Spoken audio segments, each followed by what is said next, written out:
یکشنبه 18 تیر ماه سال پیش بود که گزارشی از شرق تهران پلیس رو درگیر یه پرونده خیلی سیاه و پیچیده میکنه. این گزارش که توسط خود قاتل به مأمور اطلاع داده شده بود، حکایتگر قتل مادر 25 ساله به همراه دختر 2 سالش بوده که به ضرب تعداد زیادی چاقو جون خودشون رو از دست داده بودن. آخرین و اصلی ترین دادگاه این قاتل بیرحم توی خرداد ماه سال 403 برگزار شد. سلام و درود به همه علاقمندان پرونده های جنایی. علی هستم، روایتگر پرونده های جنایی. توی این ویدیو قراره که همراه با شما پرونده پرماجرای دیگه ای رو به سبک کمیسر تیوب بررسی و تحلیل کنیم. امیدوارم که از تجربیات موجود توی این پرونده نهایت استفاده رو کنیم. تا انتهای این پرونده جنایی و البته شنیدنی همراه من باشید. قبل از شروع ماجرای این پرونده خیلی خوشحال میشم که این ویدیو رو لایک کنید و با کامنت های خیلی خوبتون باعث خوشحال تر شدن ما بشید.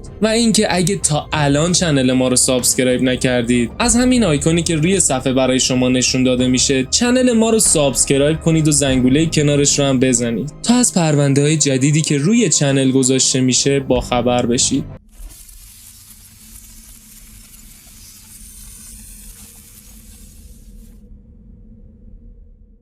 7 سال قبل از این حادثه دلخراش و متأثر کننده بود که پسر جوانی به اسم سروش که اون موقع 23 سال سن داشته، بعد از اینکه مدرک لیسانس خودش رو از این رشته میگیره و از دانشگاه فارغ التحصیل میشه، دفترچه خودش رو برای اعزام به خدمت ارسال میکنه و اواخر همون سالم بوده که به خدمت سربازی فرستاده میشه. اواخر سال 97 هم بود که با کلی اتفاق خوب و بد و بالا پایین شدن توی دوره خدمت، این پسر بعد از 2 سال خدمتش رو تموم میکنه و به تهران برمیگرده.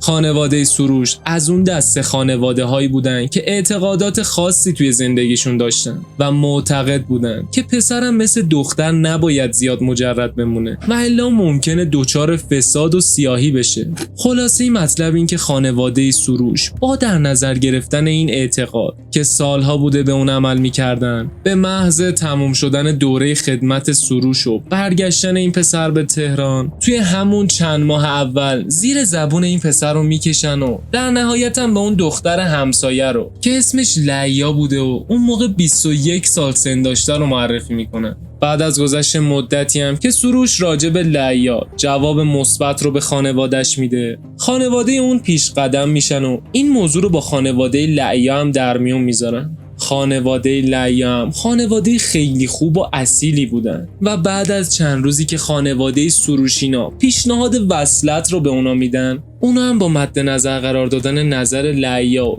در نظر گرفتن اوضاع مالی سروش با این وصلت موافقت میکنن. و اما کسب و کار سروش این موضوع زیاد مشخص نبوده و سروش اون سالا کارهای مختلفی رو میرفته و از اونجایی هم که پدرش یک کارمند معمولی بوده، زیاد اوضاع مالی خوبی توی زندگیشون نداشتن و یه زندگی معمولی رو تجربه میکردن. این موضوع توی خانواده لیا هم دیده میشده و اونا هم شرایط مالی خوبی توی زندگیشون نداشتن. توی یکی از همون شبا هم بوده که خانواده سروش به خواستگاری این دختر میرن. شب خواستگاری تنها موردی که برای خانواده لیا خیلی مهم بوده و جایگاه ویژه‌ای هم توی ذهنشون داشته، شرایط و امکاناتی بوده که قرار بوده سروش توی زندگی برای دخترشون فراهم کنه. سروش اون شب توی این خواستگاری همه جوره این شرایط رو قبول کرده بوده و به خانواده لیا تضمین داده بوده که برای دختر اونا شرایط رو همه جوره فراهم کنه. خلاصه چند روزی بعد از شب خواستگاری این 2 نفر به عقد همدیگه در میان و حدوداً 6 ماه بعد از عقدشون هم بوده که این 2 نفر طی مراسم سنتی با همدیگه ازدواج میکنن و زندگی مشترکشون رو هم توی خونه اجاره‌ای که سروش توی محله پدریش تهیه کرده بوده شروع میکنن. درباره خصوصیات اخلاقی این 2 نفرم باید این موضوع رو بدونید که سروش کلاً مرد هیجانی بوده و بهتر از این زاویه به این مرد نگاه کنیم که اون کنترل زیادی روی تصمیماتش نداشته. این موضوع طبق اظهاراتی که توی این پرونده به ثبت رسیده بعد از دوره خدمت سروش خیلی بیشتر از این مرد دیده شده. راجع به سروش حرفای خیلی زیادی زده میشه و اکثر رسانه‌ها هم معتقدن که سروش مرد غیر قابل نفوذی بوده و شخصیت پیچیده و خیلی تاریکی هم داشته. راجع به این موضوع نظری نمیدم و ترجیح میدم توی ادامه ویدیو خودتون با این مرد بظاهر پیچیده بیشتر آشنا بشین. و اما لعیا دختر پاک و سربزیری بوده. این دختر از طرفی هم فرد تحصیل کرده و باسوادی بوده. تنها خصوصیت لعیا که به شخص من رو مجذوب خودش کرد احساسات و تعصبات خاصی بوده که لعیا داشته. این مورد توی این دختر به قدری پررنگ بوده که حتی نزدیک شدن به تعصبات این دختر باعث عصبانیت و ناراحت شدن اون می شده. در ادامه این موضوع رو به صورت شفافی توضیح میدم. برگردیم سر اصل پرونده و ماجراهای بعد از ازدواج سنتی این دو نفر رو بررسی کنیم. بعد از ازدواج سروش با لعیا ماجرا برای این مرد کاملا متفاوت میشه. به قول گفتنی این مرد یهویی وارد زندگی میشه و مجبور میشه که علاوه بر خرج خودش خرج لعیا و اجاره خونش رو هم بپردازه. اما سروش برخلاف چیزی که شاید خیلیا تصور میکردن پسر کاری و زرنگی بوده و اون سالا از شغلی که داشته پول نسبتا خوبی رو به دست می آورده. توی این پرونده اشاره دقیقی به کسب و کار سروش نشده. مدتی از زمان ازدواج این دو نفر نگذشته بوده که کرونا وارد تهران میشه و شرایط کل مردم به صورت غیر قابل پیش بینی به هم میریزه. سروش هم از بقیه متمایز نبوده و این شرایط روی رفت و آمد اون به بیرون از خونه هم تاثیر گذاشته بوده. 1 سالی از این موضوع میگذره و این دو نفر از اونجایی که زندگی نسبتا خوبی رو با هم تجربه میکردن تصمیم به بچه دار شدن میگیرن. اوایل سال 1400 هم بوده که اونا توی زندگیشون صاحب یه دختر بچه میشن و لعیا اسم این دختر بچه رو نیکا میذاره. از حواشی زیاد و بحثایی که پیرامون این پرونده هست بگذریم میرسیم به اوایل سال 401. دقیقاً همون روزایی بوده که ماجرا برای این خانواده به کل عوض میشه. اون سال سروش به خاطر شرایط بانکی که داشته تونسته بوده که یه وام نسبتاً درشت از یکی از بانک‌های به نام کشور برای خودش بگیره. این وام کمی متفاوت بوده و بهره و شرایط اون کمی برای سروش پیچیده و سخت بوده. سروش بعد از گرفتن این وام مقداری از اون رو برای خودش یه ماشین معمولی میگیره و قصد داشته تا بعد از ظهرها رو هم توی اسنپ کار کنه. تا اینجا همه چی طبیعی بوده و این وام هیچ آسیبی به این خانواده وارد نکرده بوده. اما با ورود رامین به این ماجرا داستان کاملا متفاوت میشه. رامین برادر بزرگتر لعیا بوده. این پسر اون سال وقتی میبینه که سروش مقداری از وامش باقی مونده از اون میخواد تا اون پول رو به عنوان قرض به اون بده. سروش هم به خاطر راحتی و صمیمیتی که با رامین داشته این پیشنهاد رو قبول میکنه. این موضوع از جایی برای سروش خیلی گرون تموم میشه که این مرد بدون اینکه بخواد از رامین چکی بگیره یا اینکه بخواد این وسط ضمانتنامه‌ای قرار بده این پول رو بدون محکم کاری و شفاف سازی موضوع به دست رامین 25 ساله داده بوده. رامین کلاً پسر بدی نبوده و تنها ایرادش لجبازی و شوخ طبعی بیش از اندازش بوده. خلاصه سروش پول رو به رامین میده و طبق اون چیزی هم که توی این پرونده مشخصه رامین به سروش گفته بوده که این پول رو هر وقت که دست و بالش باز بشه برمیگردونه. سروش هم که به ظاهر به رامین اعتماد داشته این موضوع رو قبول کرده بوده و شرطی هم این وسط نذاشته بوده. سروش توی اظهاراتش راجع به اون روزا میگه که من از وامی که گرفتم هیچ خیری ندیدم و این پول برای من هیچ اومدی نداشت. حتی کار اسنپ هم فایده‌ای نداشت و اصلا این کار برای من ساخته نشده بود. این مرد راجع به پولی که به رامین داده بودم اینطوری یاد میکنه. رامین رو چون از قبل اینکه فامیل بشیم میشناختم و یه جورایی هم محله‌ای ما بود. من حتی باورم نمیشد که این پول بتونه این اتفاقات ترسناک رو رقم بزنه. حدوداً 6 ماه از این موضوع نگذشته بود که به هر شکلی که بوده درآمد سروش به مشکل میخوره و این مرد به صورت کامل و خیلی بدی توی زندگیش برشکست میشه. شرایطی که توی اون دوره برای این مرد به وجود اومده بوده اون رو به کل عوض میکنه. چرا که اون فقط خرج خودش و خانوادش نبوده و بایستی که قسط وام و اجاره خونش رو هم میپرداخته. سروش اون روزا ماشینش رو میفروشه و بخشی از این شرایط رو عوض میکنه و از طرفی هم این مرد به خاطر سرمایه کمی که داشته خونش رو به شرق تهران برده بود و توی یه خونه نسبتاً کوچیک شرایط زندگی رو برای خانواده‌اش فراهم کرده بوده. سروش توی این وضعیت خیلی بدی که داشته چند باری به رامین گفته بوده که لنگ پول و اوضاع اصلا خوبی توی زندگیش نداره و از این پسر میخواسته که دینی که نسبت به اون داره رو هر چه سریعتر بپردازه. اما رامین هر دفعه یه حرف میزد و به سروش میگفته که فعلا شرایط پرداخت رو نداره.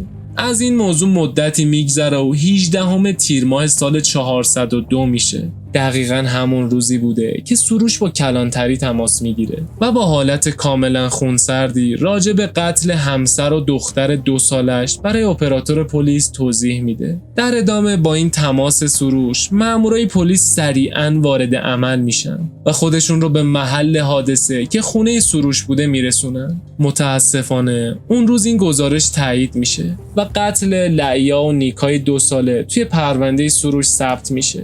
اما دلیل اینقدر چی بوده و سروش برای چی باید بدون هیچ دلیل محکمی همسر و بچهش رو به این شکل به قتل برسونه؟ 1 هفته قبل از این قتل ترسناک بوده که سروش اینا به خونه پدر لعیا دعوت بودن و اتفاقا رامین هم اون شب حضور داشته. اون شب سروش بعد از اینکه شامش رو میخوره شروع به حرف زدن با رامین میکنه و برای بار چندم به این پسر میگه که لنگ پول و قرضش رو همون لحظه احتیاج داره. رامینم از اونجایی که طبق عادت آدم جدی نبوده و معمولا با شوخ طبعی جواب افراد رو میداده، زیادی حرف دومادشون رو جدی نمیگیره و با حرفای بیخود به سروش میفهمونه که فعلا پولی توی بساط نداره و نمیتونه که قرض اون رو پس بده. توی همین لحظه هم بوده که سروش به یک باره صداش رو بالا میبره و حرفای خیلی بدی رو به زبون میاره و این حرفا رو علاوه بر رامین به خانواده لعیا هم میگفته. همونطوری که اول ویدیو هم راجع به لعیا بهتون گفتم، این دختر تعصبات خیلی خاصی رو داشته که برای اون از جایگاه خیلی مهمی برخوردار بود و کسی هم حق نزدیک شدن به اونا رو نداشته. در نهایت هم این زن 25 ساله وقتی میبینه که شوهرش داره بددهنی میکنه اونم ساکت نمیشینه و صداش رو بالا میبره و به سروش میگه که حق نداری که به برادر و خانواده من بی احترامی کنی. سروش هم بعد از مدتی بحث کردن با همسرش وقتی شرایط رو بد میبینه با صدای بلند داد میزنه که سریع وسایلت رو جمع کن که باید به خونه برگردیم. خلاصه به هر شکلی که بوده اون شب تمام میشه و این 2 نفر به خونهشون برمیگردن. لعیا از اون شب به بعد با این مرد قهر کرده بود و سر لجبازی هم که توی خصوصیاتش داشته اصلا با این مرد یک کلمه هم حرف نمیزده. اون طرف این ماجرا هم سروش بوده که اون روزا اصلاً اوضاع خوبی نداشته و دلیل این موضوع هم صرفاً به خاطر فشارهایی بوده که توی اون برهه از زندگی روی این مرد بوده. فردای اون روزی که این 2 نفر با هم کلی دعوا و بحث کرده بودن، سروش وقتی میبینه که همسرش به اون بیمیلی میکنه و به حرفای اون اصلاً گوش نمیده با این زن دعواش میشه و اون رو به شدت کتک میزنه. از این موضوع 1 هفته دیگه هم میگذره و 18 تیر ماه میشه. اوایل صبح بوده که سروش با صدا و لحن خیلی بدی خطاب به لعیا فریاد میزنه که برای اون چایی بیاره. بعد از اینکه چند بار این حرکت رو با لحن و تهدید تکرار میکنه این زن رو برای بار آخر به صورت خیلی جدیتری تهدید میکنه که اگه برای من چایی نیاری به سراغت میام و حسابت رو کف دستت میذارم. به صورت واضحی میشه این موضوع رو تصور کرد که زنی با خصوصیات لعیا توی اون لحظه سکوت کرده بود و احتمالاً بغض خیلی بدی هم ته گلوش داشته. در نهایت سروش صبرش سر میاد و به سراغ همسرش میره و بدون اینکه بخواد حرفی با این زن بزنه از دست و پای این زن میگیره و اون رو به آشپزخونه میکشه و در حالی که لعیا داشته به شدت گریه میکرده سروش سرش داد میزنه که باید برای من چایی بریزی. این مرد وقتی واکنشی از لعیا نمیبینه کتری داغ رو با حالت خیلی بدی به لعیا میده. توی همین شرایط هم بوده که لعیا بر حسب واکنشایی که نشون میداده اعصابش خورد میشه و همین کتری رو روی این مرد میندازه و بعدش هم شروع به فرار میکنه. سروش هم موقع خروج از آشپزخونه با عصبانیتی که تمام وجودش رو درگیر کرده بوده چاقوی بزرگی که توی کابینت بوده رو بدون اینکه به عواقبش فکر کنه برمیداره و با شتاب خیلی زیادی به سراغ لعیا میره و به محض اینکه این زن رو توی یکی از گوشه‌های خونه گیر میندازه چاقویی که تو دستش داشته رو، در حالی که لعیا داشته به اون التماس میکرده که با اون کاری نداشته باشه توی شکم این زن میکنه. و بعد از اینکه این ضربه رو به شکم این زن میزنه، چاقو رو بیرون میکشه و چند تا ضربه دیگه هم به پشت و سینه این زن میزنه. توی همین فاصله هم که از لعیا خون زیادی میرفت و این زن داشته کف خونه جون میداده، نیکا به خاطر سر و صداهایی که توی خونه بوده از خواب بیدار میشه و به حال پذیرایی میاد. سروش با دیدن دختر بچه خودش سریعاً به طرف اون میره و متاسفانه این دختر بچه رو هم با همون چاقویی که لعیا رو به قتل رسونده بوده به قتل میرسونه. 1 ساعت بعد از این قتل عام خانوادگی هم بوده که این مرد در حالی که لباساش رو عوض کرده بود و سر و روی خودش رو هم تمیز کرده بوده با نیروهای پلیس تماس میگیره و اتفاقاتی که مدتی قبل روایت کردن میفته.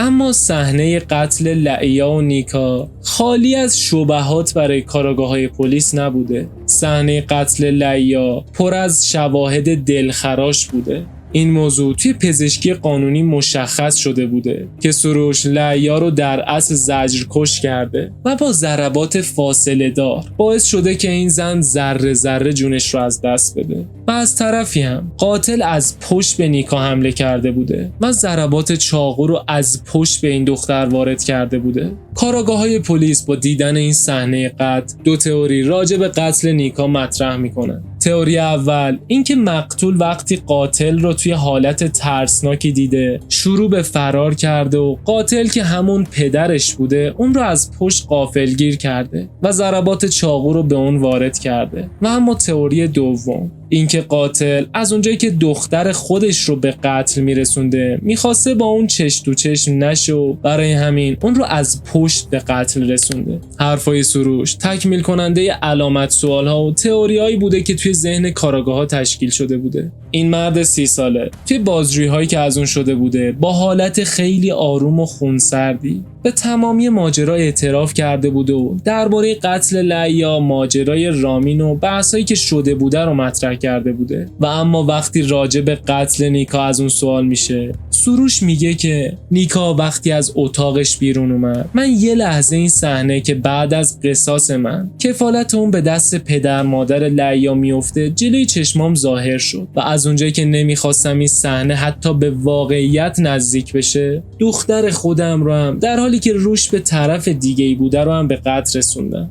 با روشن شدن تمامی ابعاد این فاجعه سیاه و صادر شدن کیفرخواست این مرد بیرحم، پرونده اون تکمیل میشه و به دادگاه فرستاده میشه. دادگاه اول این مرد توی دی ماه سال 402 برگزار شد. روز دادگاه قاضی وارد جلسه دادگاه میشه و بعد از بررسی شواهد و مدارک پرونده نظر اولیای دم رو راجع به این قتل عام فجیع میپرسه و اولیای دم که خانواده لعیا بودن برای این مرد درخواست اشد مجازات رو کرده بودن. قاضی طبق روال دادگاه در ادامه از سروش میخواد تا وارد جایگاه بشه و دفاعات خودش رو به دادگاه اعلام کنه. سروش هم در حالی که اصلا ناراحتی توی چهرش نبوده وارد جایگاه میشه و به صورت کامل و بدون هیچ استرسی درباره روز حادثه حرفای دلخراشی رو میزنه و میگه که هم لعیا و هم دخترش رو خودش به تنهایی به قتل رسونده و همسرش رو به خاطر اینکه حرف گوش نمی‌کرد و دخترش رو هم به خاطر اینکه کفالتش به دست خانواده زنش نیفته به قتل رسونده. این مرد اون روز توی دفاعیاتش به شکلی رفتار میکنه که انگار بیگناه و اصلا کار اشتباهی انجام نداده. قاضی پرونده هم وقتی این شرایط رو از سروش میبینه جلسه دادگاه رو لغو میکنه و این مرد رو برای بررسی اعصاب و روان پیش روانشناس میفرسته. سروش بعد از این دادگاه پیش روانشناس فرستاده میشه و پس از معاینه‌های لازم توسط روانشناس تایید میشه که این مرد دچار اختلال چند قطبیه و شخصیت چندگانه‌ای هم داره و از طرفی هم درون این مرد جریاناتی هست که اون رو گاهن از خودش بیخود میکنه و باعث تصمیمات هیجانی و یهویی توی اون میشه.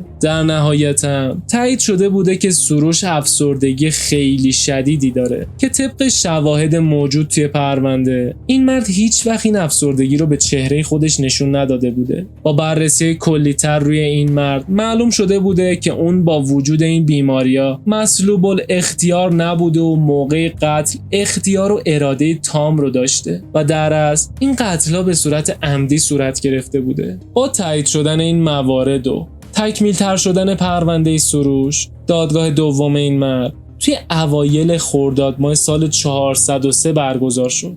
توی دادگاه دومی هم که برگزار شده بوده، اولیای دم درخواست اشد مجازات رو برای قاتل میکنه و قاضی بعد از شنیدن حرفای اولیای دم از این مرد میخواد تا وارد جایگاه بشه و اگه اظهارات یا دفاعیاتی راجع به خودش داره به دادگاه ارائه کنه. سروش توی جایگاه متهم حرفای قبلی خودش رو دوباره تکرار میکنه و وقتی قاضی راجع به پشیمانی از اون سوال میکنه، سروش واکنش خاصی نشون نمیده و با حالت خیلی مرموزی اعلام میکنه که از این قتل پشیمان نیست. قاضی پرونده بعد از شنیدن دفاعیات این مرد شواهد و مدارک پرونده رو برای بار چندم بررسی میکنه و از اونجایی هم که اختلالات روانی این مرد تایید شده بوده که این بیماری‌های روانی و شخصیتی روی مسلوب شدن اختیار این مرد هیچ تأثیری نداشته، قاضی پرونده با استناد به مجازات اسلامی این مرد رو به جرم قتل لیای 25 ساله به قصاص نفس و به جرم قتل نیکا که بچه خودش بوده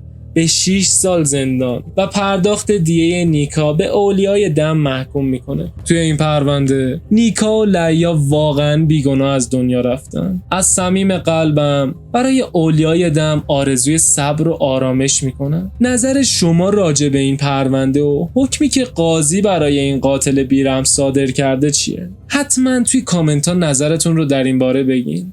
به انتهای پرونده رسیدیم و خیلی ممنونم که تا اینجای پرونده همراه من بودین. امیدوارم که پرونده روایت شده توی این ویدیو برای شما هم مفید بوده باشه.